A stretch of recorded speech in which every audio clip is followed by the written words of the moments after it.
You still log into your Adventure Quest Worlds account from time to time. I think I watched a post-mortem, I guess, of the Adventure Quest Worlds as well. It's kind of sick that they made the player character the villain. Sorry, spoilers for a game that I don't know if you can even still play it. They had like there's a part of that game where you fight yourself or something. You become the villain, and then you have to fight yourself. You were gonna play it. It was one of those weird things where it like started off as like a I don't know, good guys versus bad guys type situation where like, oh, the bad guys are like corrupting people and turning them into villains, which probably didn't help with the whole totally spies stuff.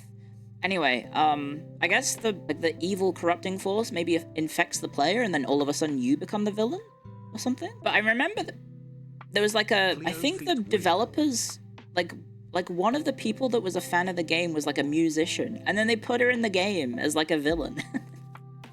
Which is like, huh? And I don't think it was like a particularly famous, like a big famous celebrity, but they were like, oh wow, there's like, you know, this online celebrity likes our game, and so they added her as a villain or a character in the game because she happened to be a fan, which is that's pretty cool. Her armor was dope. I don't remember too much of it, but yeah, it's quite interesting going back and looking at some of the stuff we were up to when we were younger.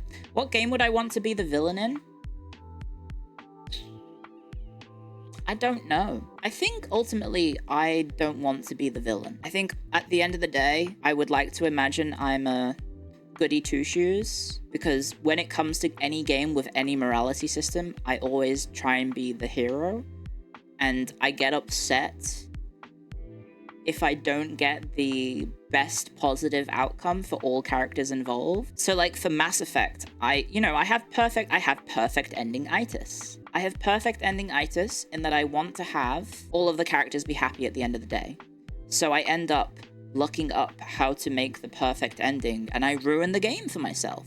Because I want everyone to be happy. The good end is required. You can be a gray area kind of hero, but I don't want that. I want to min-max the ending so everyone ends up happy. Like in my Mass Effect run, every time there was a decision, I was looking at my phone being like, okay, is this the decision I need to make to make sure that character X is happy? And then character Y? I'd hate Fallout New Vegas. I would probably. In a lot of games, the evil choices seem lazy and inefficient. If you're an elite squad commander or something like that, the bad choices feel like you're a failure at your job.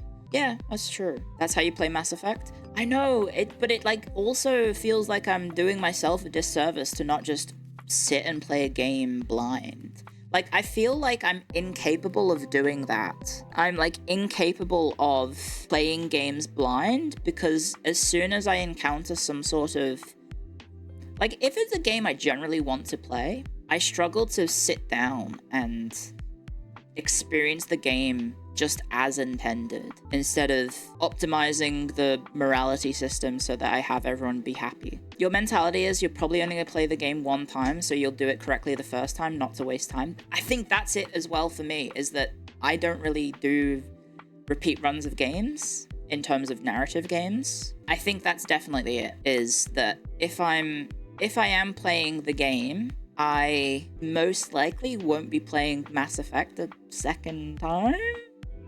So I'm probably just going to look up how to make sure everyone is happy. Sorry to get political, but what is your opinion on women? Can't live with them, can't live without them. There you go.